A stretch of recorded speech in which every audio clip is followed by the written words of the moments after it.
Hello students, today we are going to finish exercise 6.1 class 9 mathematics NCERT.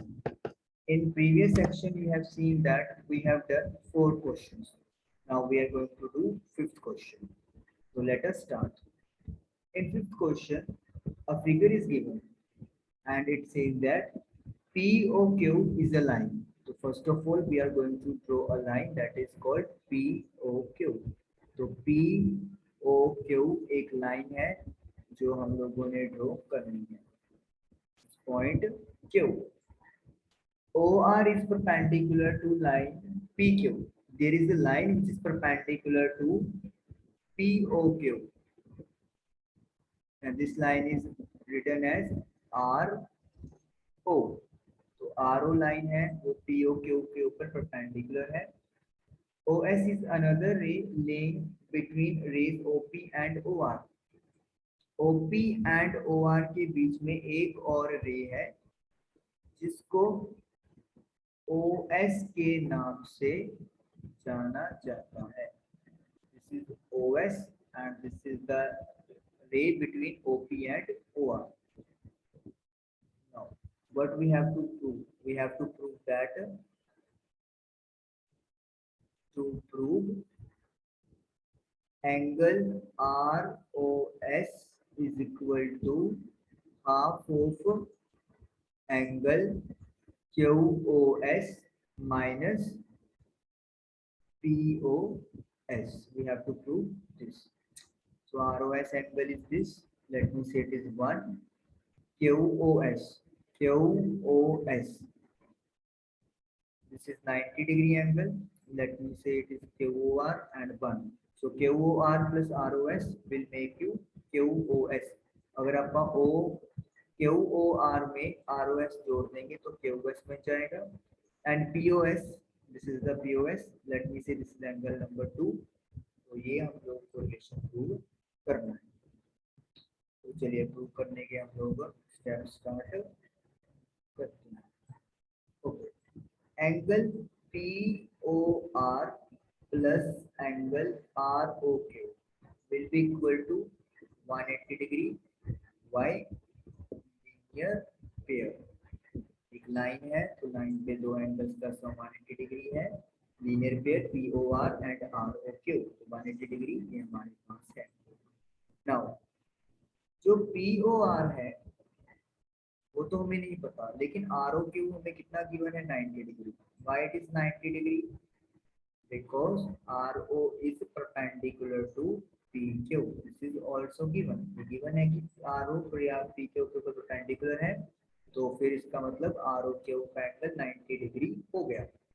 तो यहाँ से आप लोग क्या कह सकते हो कि जो एंगल POR है वो भी कितने डिग्री का होगा? 90 डिग्री का हो जाएगा. 180 में से 90 माइनस करेंगे, so it will become 90 degree. Now we can say angle 1 or angle 2 को if we add we will get 90 degree. So angle POR को अपन क्या लिख लेंगे?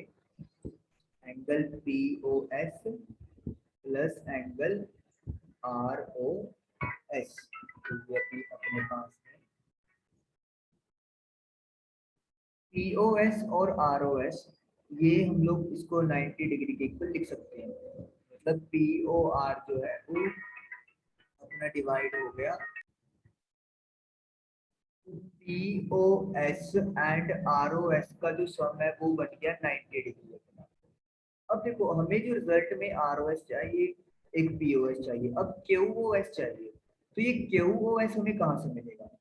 मैं अब देखो यहाँ पे एक स्टेप करता हूँ.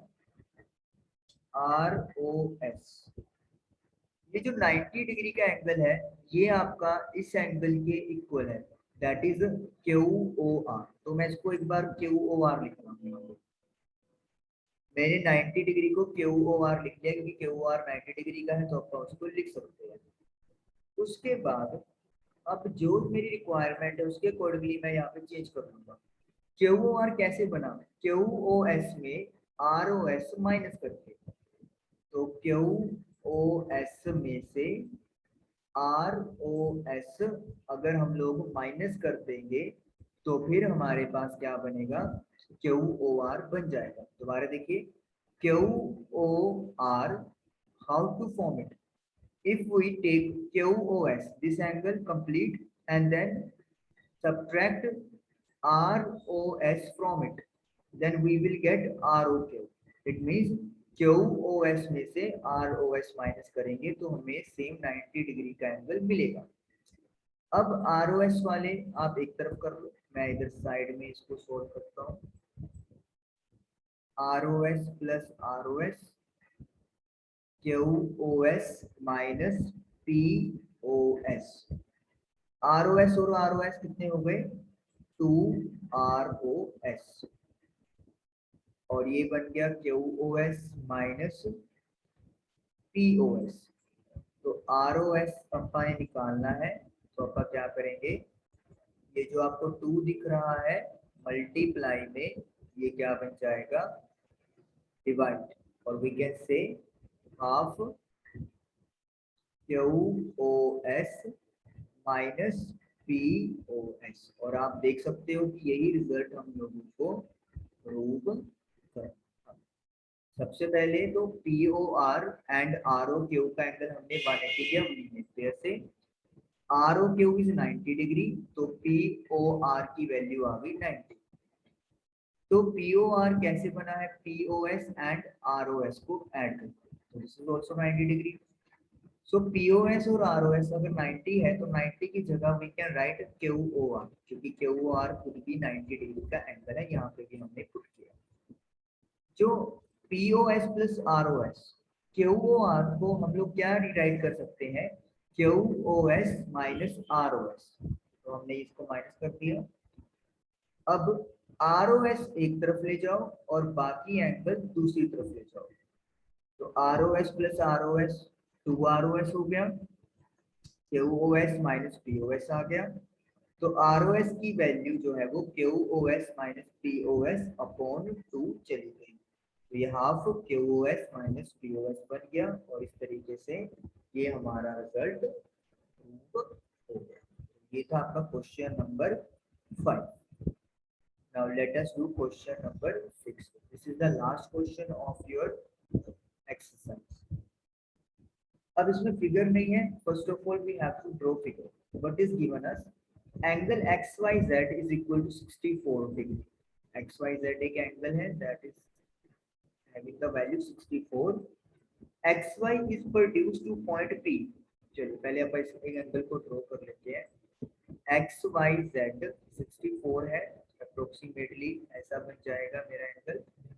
This is X, Y centre में, दिस इज Z 64.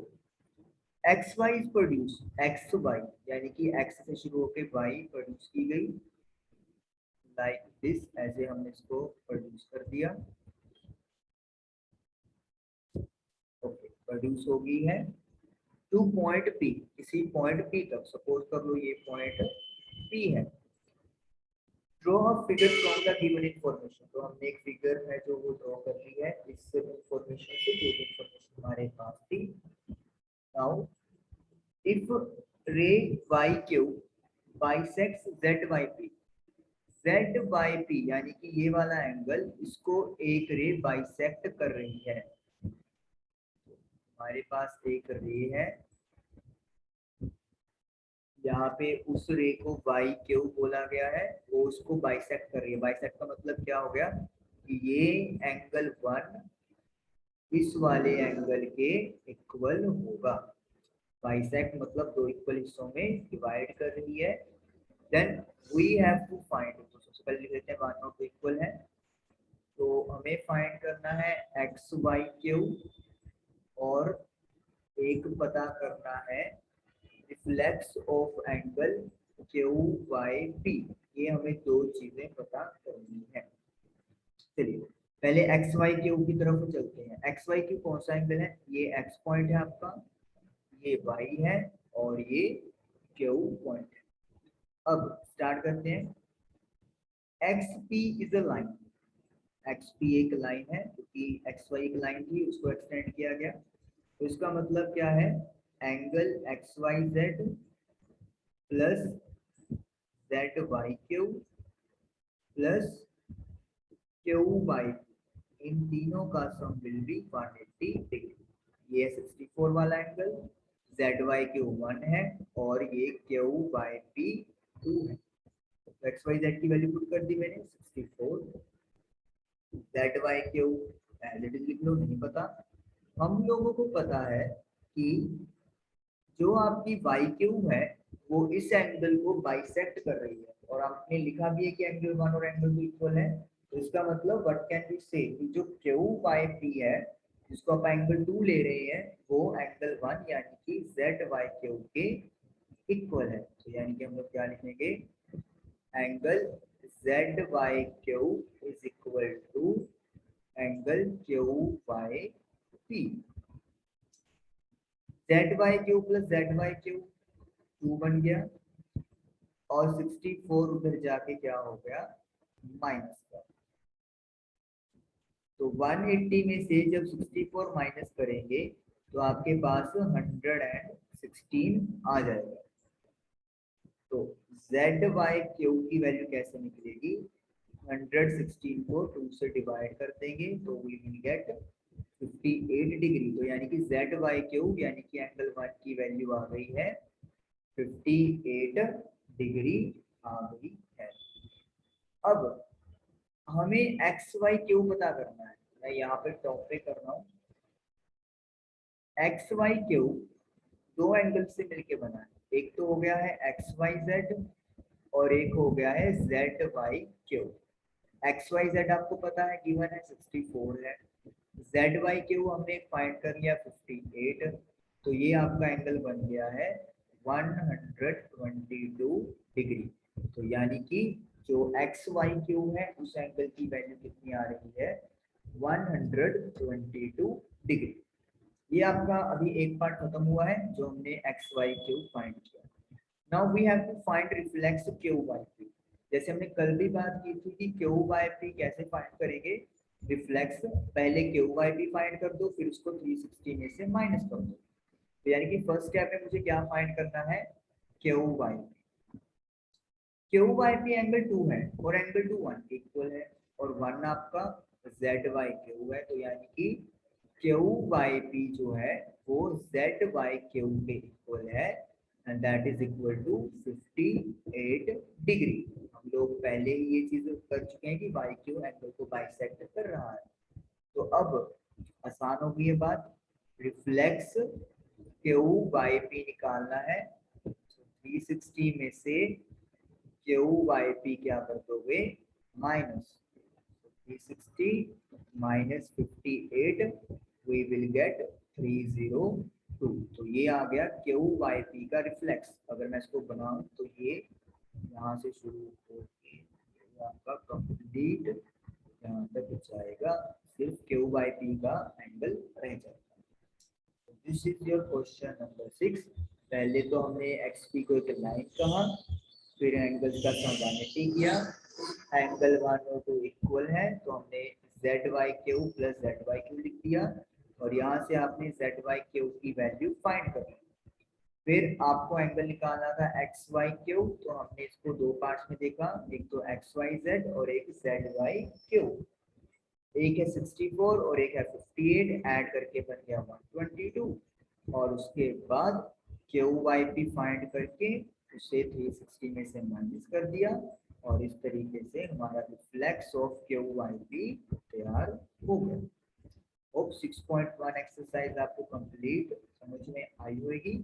आपकी फीडबैक का वेट रहेगा।